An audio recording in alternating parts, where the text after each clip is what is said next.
Hey, good morning, everybody. Welcome to the Adult Sunday School class here at 7th Avenue Baptist. We are in the book of Luke, chapter 18. See, 18, when we finish this, that means we are 3/4 of the way through. We've been a little over 3 years, according to Kayla, a little over 3 years getting through this part, so maybe another year we'll be through. Chapter 18 outlines like this, there's A, B, and a C, riches and true discipleship. We already talked about the first part, the rich young ruler. And the story of the rich young ruler was not the fact that riches mean that some are bad.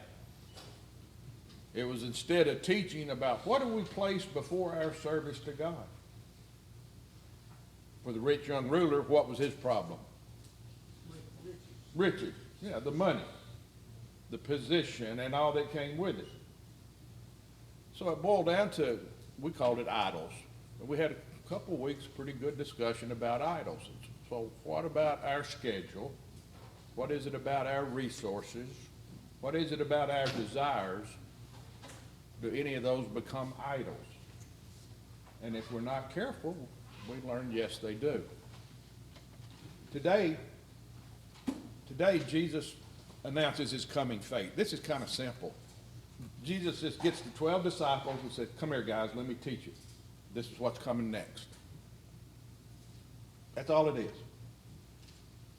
Jesus just calls the 12 apart and says, okay, guys, we're here close to the end. Let's make sure we all understand here's what's coming next. That's it. That's what we'll talk about today. That's where the word of the day comes in. Intentional. Everything that happens with Jesus don't just happen by chance. It is intentional. The next week we'll finish out the chapter. We'll get blind Bartimaeus, and with him it's the last miracle. We're heading into the Passion Week. And this is always, do y'all have pet peeves? We all do. I kind of got one here. And I heard it from decades ago.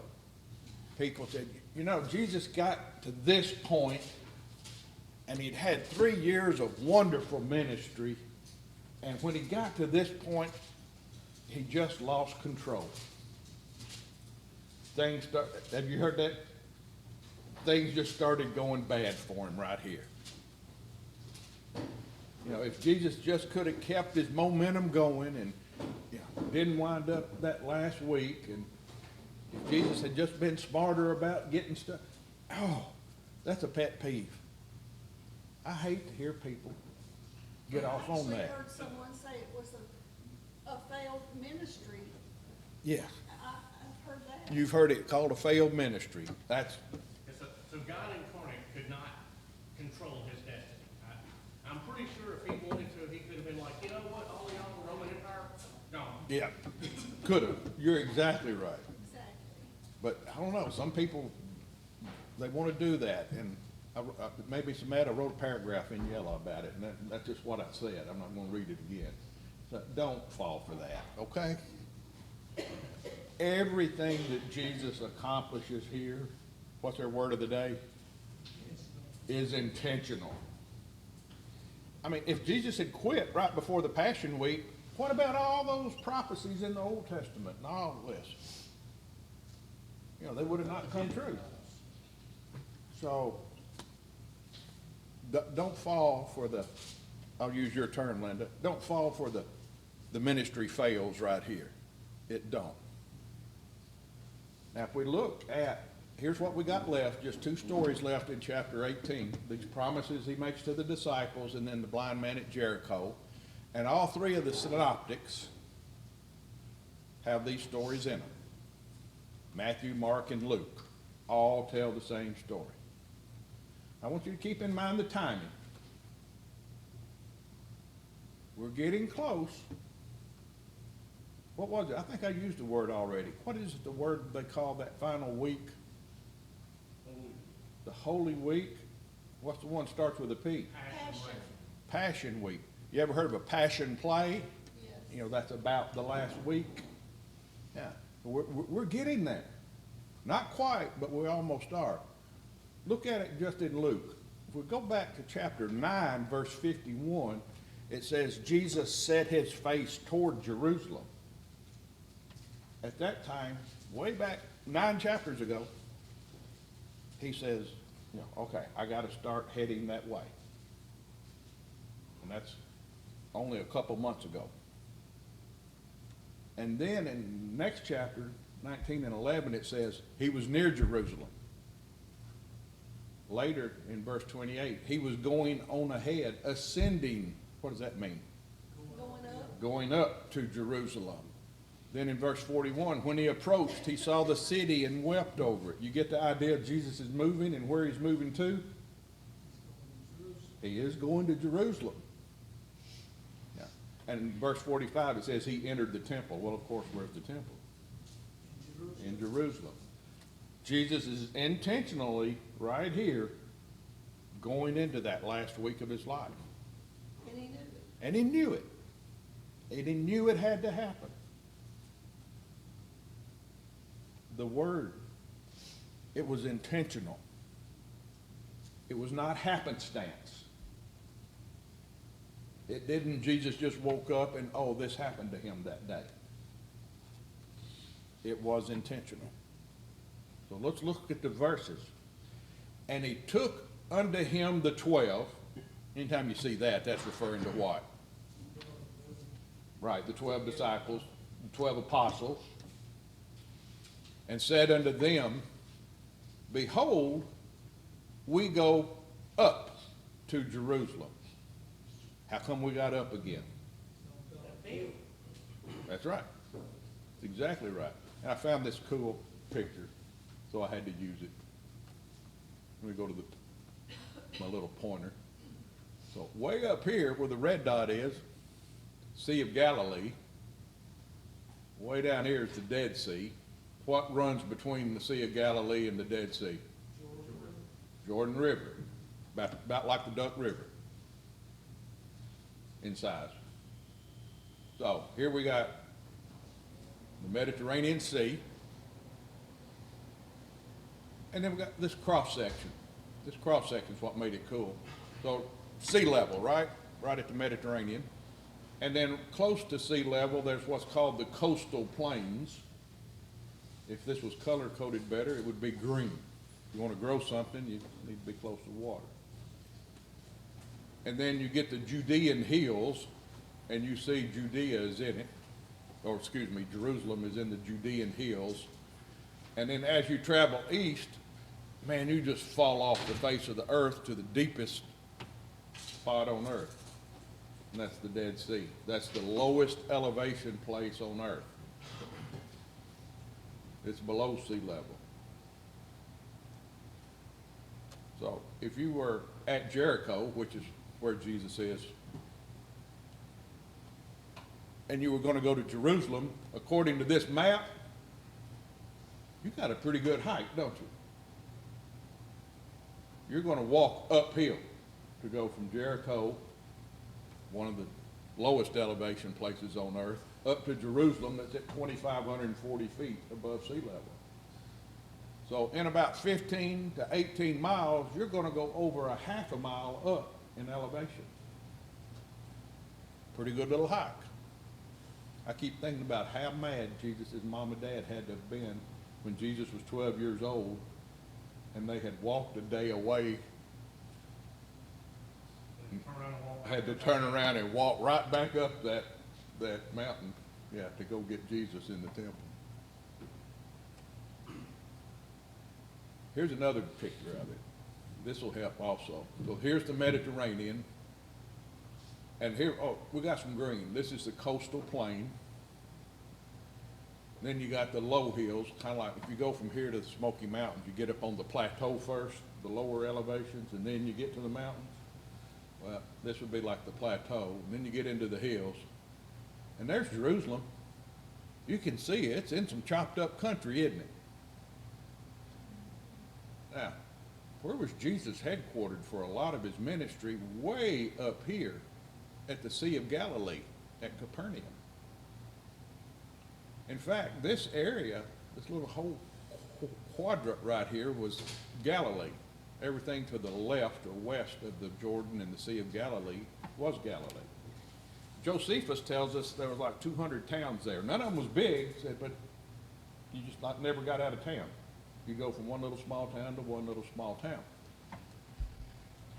And everybody up here had to go down to Jerusalem once a year to do what?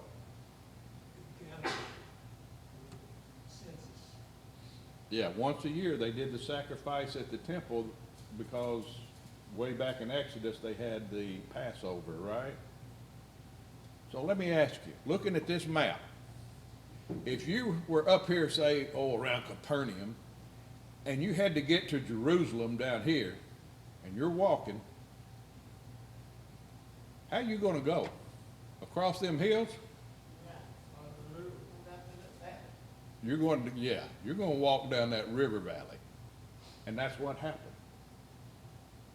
Can you imagine tens of thousands of people walking down this river valley, getting to Jericho, spending the night, and then making that last push up the hill to Jerusalem? If you'd been a nice Jewish child in first century, that's what you would have been expected to do. If I was a child, I wouldn't have minded. But now, But as an adult, it'd be rough. it'd be rough. So, anyways, y'all know me, I like to hike. This would be a bucket list item for me. You can actually go today, and it's like a 13-mile hike from Jerusalem, and you can walk down to Jericho, get on the bus, and ride back up. I'd love to do that.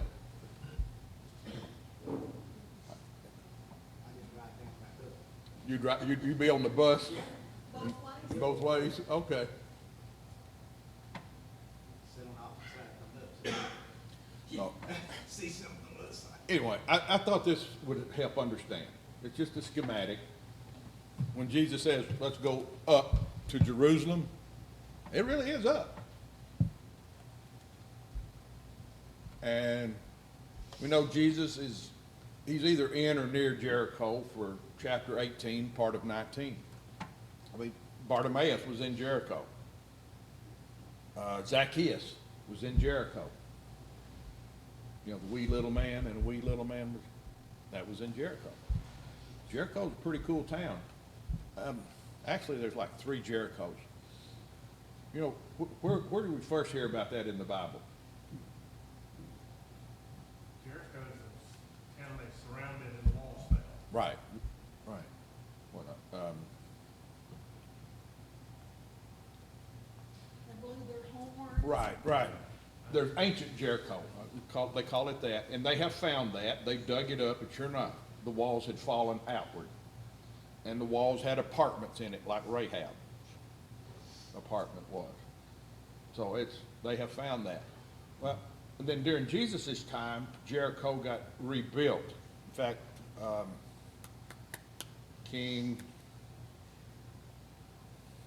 drawing blanks this morning, y'all.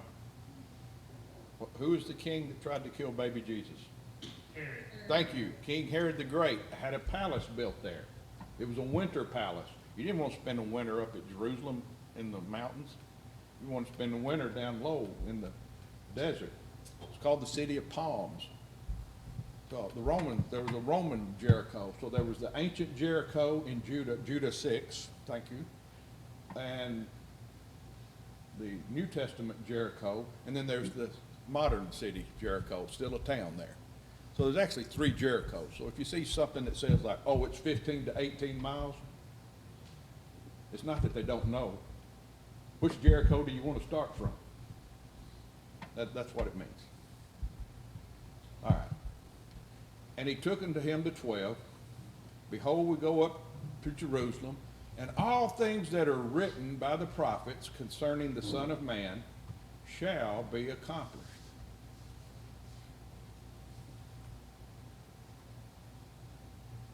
What's written by the prophets mean when somebody writes that in the New Testament? about his birth, the whole 9 yards, front to the end. Right, he said it, and you said it as it, it's the Old Testament, what we call the Old Testament. Matter of fact, I read for it this morning in Isaiah chapter 9, tells all about it. Isaiah's full of prophecies about the Messiah. So Jesus gets to 12, he says, come here guys, let me show you in the Old Testament, let me show you in the Scriptures, they didn't have a New Testament then, let me show you in the Scriptures what you need to know about this Messiah. So, Jesus is showing them what really a lot of the Jews had missed, a lot of the scribes had missed, that he's going to die, that the Messiah was coming and he would be a sacrifice. He's going to replace this, everybody go to Jerusalem for Passover and, let's slaughter an animal. He was the final slaughter. And the Jews, they just didn't get it. I think if I was a Pharisee, I'd be mad at my scribe. How come you didn't get this out of all them words? You're the scribe, you're supposed to know.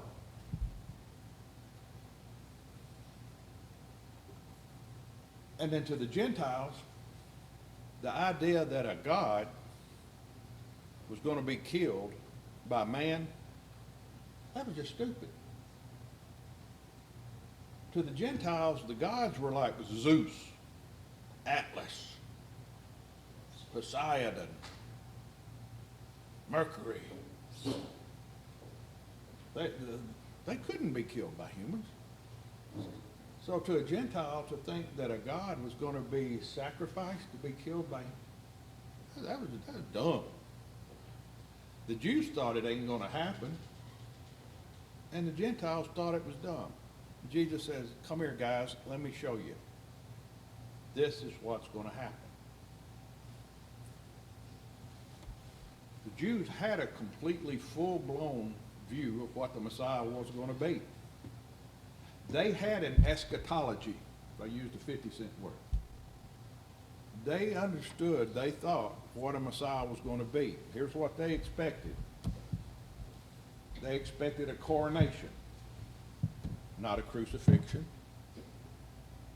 Messiah was going to be crowned as a king, not die as a servant. They expected a Messiah who killed his enemies, not a Messiah that's killed by his own people. They expected a Messiah who triumphed, not a Messiah who's going to be tortured. They expected a Messiah who brought life, not a Messiah who was going to get killed and be dead. The idea of a crucified Messiah was an absurdity. It was ridiculous to the point where they are not even going to talk about it, not even going to believe it. Well, right there in Isaiah, I read this morning, it said that he was going to come and reign and sit on David's throne. Mm-hmm. It's going to be more powerful than David, so you can see why they believe it. You're exactly right. But they put it under their own timing, though, Bobby. I'm glad we don't do that anymore. We don't put God's promises under our timing, do we? Whew, no. But the Jews, that was not what they were going to believe, that this was going to happen to the Messiah.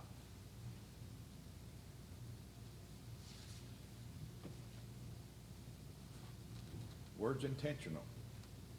These things are going to happen, not by happenstance. In fact, I could make two lists. Bobby, you just started down one of them. One of them would be Old Testament references about the Messiah. And if you Google that, you'll go down a rabbit hole, I'll tell you.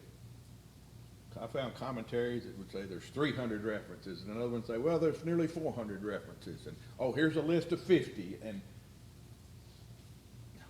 some of them were, pretty obvious, just like you quoted, and others were, that's kind of vague. But still, the Old Testament is full of references about the Messiah. I could make a list of Old Testament references what's going to happen to the Messiah. And Jesus is going to take that list and have a class with his disciples. And the second list I can make, the number of times Jesus himself referred to suffering, death, and resurrection. He explained it to the disciples 3 times at least. And they still didn't get it. You're exactly right. The first time, after feeding the multitude, you remember when he had Peter say, he said, get thee behind me, Satan? All right, that was the first time he explained that, something's going to happen. The second time, you remember the Mount of Transfiguration with Peter, James, and John? That's the second time he explains, this whole death, resurrection, and things going to happen. And then here's the third time. So 3 times within, 2+ years, he tells them bluntly, not just hinting about it, guys, this is going to happen. And just like Bobby said, they didn't get it. These things happen intentionally. Jesus spoke about them. When Jesus used the quote, it's time for the Son of Man to go to Jerusalem so that everything can be fulfilled. That's those Old Testament prophecies being fulfilled. Right on schedule. Right as predicted. Just as planned. Jesus is intentional. And here's the explanation, and I'm not going to do a lot of detail because we will actually get into this detail when the events happen. For he shall be delivered unto the Gentiles. Who's that? What we call that, what group? Well, what group actually put him on the cross? The Romans. The Romans, yeah. So the Jews didn't have, since the Jews were a conquered people and the laws of the day did not allow Jewish law to happen, they wanted him sentenced to death, and the Jews couldn't put anybody to death, so they had to deliver him to somebody that had the ability to enforce the death penalty, and that was the Romans. By the way, what was the Jewish way of doing death penalty? It wasn't crucifying. So as soon as the stone. Throw stones, that's right. That was the Jewish way. So, but anyway, he'll be mocked. He'll be spitefully entreated, spitted on, and they shall scourge. What scourge? Whip. And they'll whip him and put him to death. And the third day, he'll rise again. So right there, in those 2 verses, Jesus reminds his disciples, this is what's coming. And he could have said, it's next week, y'all. He's that close. It's going to be shame. It's going to be humiliation. By the way, how did the disciples react while all this shame and humiliation was going on? They ran, didn't they? Everyone hid. You're right. I grabbed this quote straight out of Guzik's commentary. It says, taken together, the entire picture is one of great suffering. Suffering from the disloyalty of friends. Yeah, Judas betrayed him and all the other 11 ran off. Suffering from injustice. Got a death penalty for what he didn't deserve. Deliberate insult and humiliation. Yeah, you're hanging naked on a cross. That's a little humiliation. Suffering from physical pain. And great humiliation and degradation. Like I said, we'll look at these details when we get into the Passion Week. This is him just telling the guys, you 12, this is what's happening. This is coming up. Again, I'm telling you, this is what's coming up. And they shall scourge him and put him to death, and the third day he'll rise. That's kind of important that he put that last phrase in there, you know it? I mean, the story has a better ending than just, oh, he's going to be put to death. There is a good ending to it, even if they didn't want to believe it right then. And if only the disciples had understood what Jesus was telling them directly to their faces. But they stubbornly had a different idea about the kingdom. They've been told their entire life what it was gonna be. They've been told this is what it's going to be. Y'all ever see that movie Dumb and Dumber? Man, sometimes you got to think, God must be doing this thing. Like, man, how many times do I got to tell them, and they still don't get it? I know he does that with me. You know, besides all the Old Testament and the New Testament references, Jesus had done sat down and told them 3 times, this is what's going to happen. Are we any different? I think about the process that went on, like, as he gathered these men up, they had the hardest time, you know, there had been a point where they had a hard time believing what he was telling them, you know what I mean, moving into the position and doing what he's saying. Mhm. And they see him do these amazing miracles, and they're like, there's no way he's gonna let this happen to himself, you know what I mean? So they let it go in one ear and not the other. And then they're just like, all right, we get it, we hear you, you know? I would have been in that bunch. They're gonna come collect you up, and then you're gonna be like, no, I'm in charge now, and it's all shit. And at the last minute, the call on them 10,000 angels or whatever. Okay. I would have been one wanting to rationalize that. I mean, you get told something long enough, It- and it's- no matter what it is, it's you're what- going to believe it, regardless of what evidence is put in front of you. And it's what It's just a fact of It's life. the way you was raised, so yeah, you're gonna believe it. But look at the next verse. And they understood none of these things. Yeah, there's another forehead slap. They understood none of these things. And this saying was hid from them. Neither knew they the things which were spoken. For the disciples to finally understand, what did it take?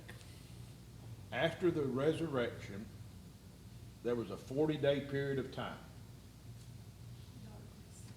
And at the end of the 40 days was what's called the ascension. During those 40 days, Jesus appeared 11 times, at least. So that's the one we know That of. we know of. That we know of. And even Thomas, you know, he missed seeing him one time, and he said, well, unless I see what? The hands in his, the holes in his hands and the hole in his side, I will not believe. Yeah. Just you guys telling me this is not enough. I got to see it myself. That's what it took, y'all, for the disciples to finally understand what Jesus takes them aside to explain. During that 40 days, he had to actually show up. He had to walk with them on the road to Emmaus. He had to show up and, you know, let Thomas see his hands and his side. I mean, I know we talked about this and we're like reading it and like, why did they need Jesus to prove it? I ask God for reassurance all the time because I'm like, you know, I don't see it and I don't feel it and I need you to show me something. So I mean, I get it. I do too. I'm with you, girl. Would you say that Jesus was intentional in going to the cross? Yes. Definitely, right? Absolutely. That was God's plan. He intentionally did the will of the Father. He intentionally spoke the words the Father gave him. He intentionally performed the actions expected, and he intentionally demonstrated perfect obedience.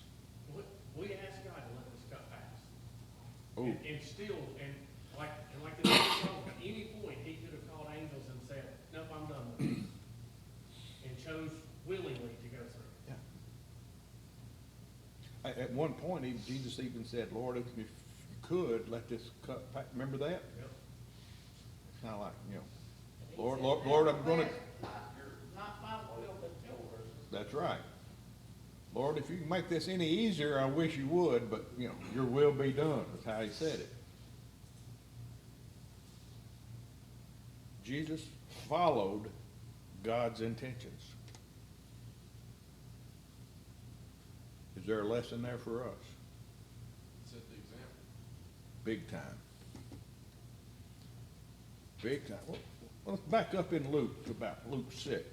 And this is one of those written in red. It says, a disciple is not above his teacher, but everyone, when he is fully trained, will be like his teacher. So what are we supposed to be like? We're supposed to be like Jesus. That's like, the WWJD bracelets everybody wore for a while. Well, we're supposed to be like Jesus. We're not above our teacher. We're not above Jesus. But when we're fully trained, we'll be like our teacher. Fully trained. I'm still in pre-K. I ain't trained yet.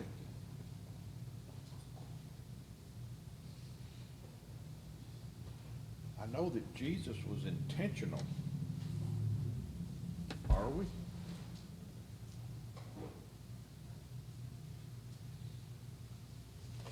Two weeks ago, I saw like 16 people saved. I was in Ecuador. The God that was in Ecuador is the God that's in Tennessee, isn't he? I didn't see nobody saved in Tennessee last week. Wonder what's different. The availability of God.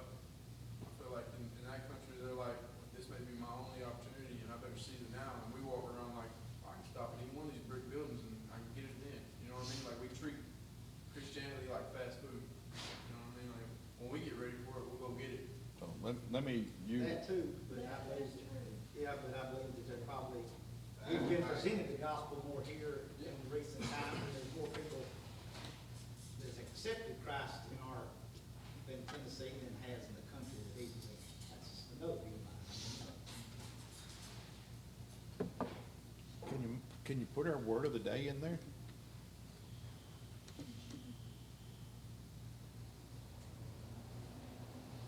Well, let's go on. In Galatians, Paul writes, I have been crucified with Christ. It is no longer I who live, but Christ who lives in me.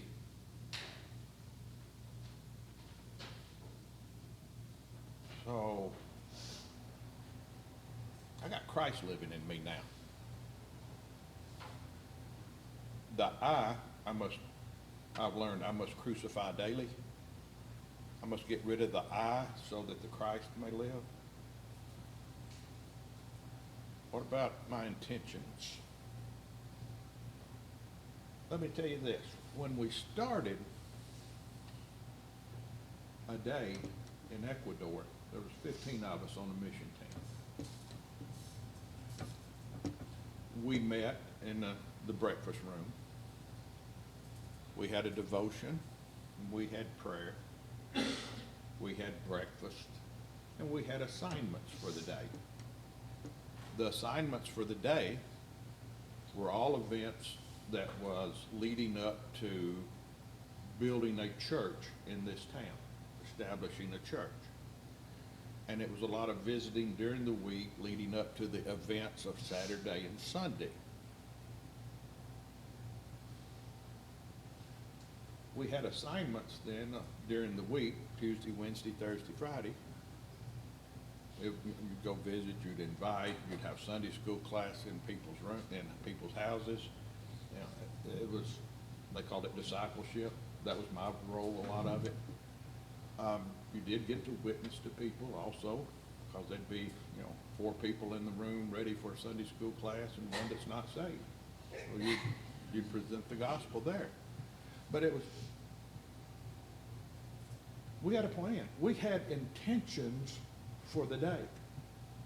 Notice how I snuck that word in there? We were intentional in what we were going to accomplish that day for God. Then the first day back, y'all know me, I keep a little black book. Here's my list of things I got to get done today. I didn't have a single thing on that list to get done for God. had to catch a flight, I had to check the stock market, I had bills to pay the day I got back, because everything had piled up for a week. I had to get the yard mowed, it was a mess. My list didn't have anything on it intentionally to get accomplished for God that day.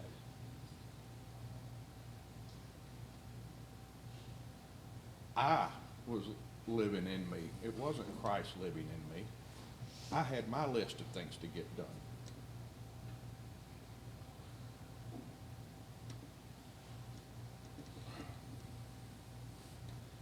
Do we follow God's plan? Or does life just happen and we react? No, I had to make a living. Had to pay bills, had some banking to do. I got it. But I did not have anything intentionally done for God once I got back off that trip. I hadn't seen nobody saved either. Hadn't seen new faces showing up here.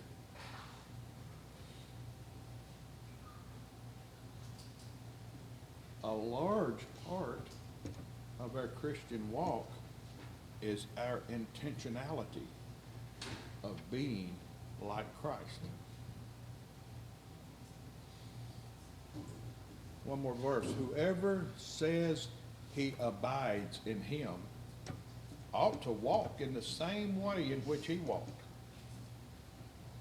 If we say, I'm Christian, I'm saved, I'm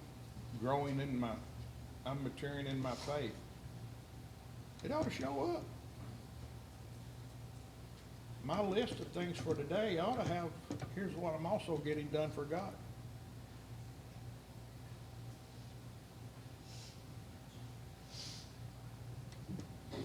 I got a different look of discipleship after I got back home and had that forehead slap on myself. I'm not planning my day to have any God in it. Or if I do, I'm going to put it in this little pocket right at the beginning of the day where I can read my Bible and work on my lesson. And then the rest of the day, I'm going out. Folks, that was, we want to be Christ-like, but we want to do it on our terms. Bingo. Bingo. And the fruit of it is going to be, what have we intentionally planned and executed for God this week or next week? I mean, I know we had one of our youth got in trouble while I was gone. Young man we baptized a year ago. His grandmother's raising him. Some of us are related to her. Anybody hugged her yet?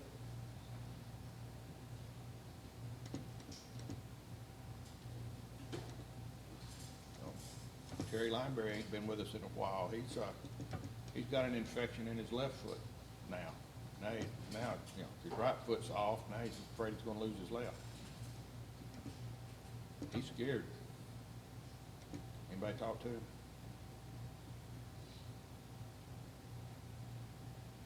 There's things we can do, y'all. I'm not trying to throw a guilt trip. There's things we can do, though. We should plan and execute items that are Christ-like. What would Jesus have done? He would have hugged her. He would have his arms around him. He would have just, if nothing else, sat and listened to him talk.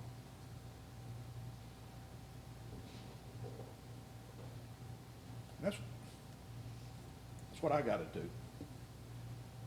If I'm going to be more like Jesus, I got to be more intentional to be like Jesus. I can't just let life happen.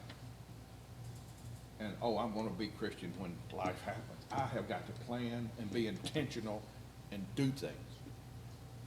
Plan and execute. Y'all got quiet. It sounds like I'm fussing, and I don't mean it to sound like that. But do you get the point? You have to get them steel-toed shoes again? I'm gonna start wearing mine. All right. And I understand. We're busy people. But we need to plan and execute. We need to be intentional in our walk.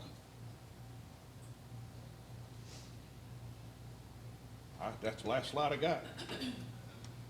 Next week, we're gonna go the healing of blind Bartimaeus. And we'll finish up 18. We ready for amen, the end? Let's pray.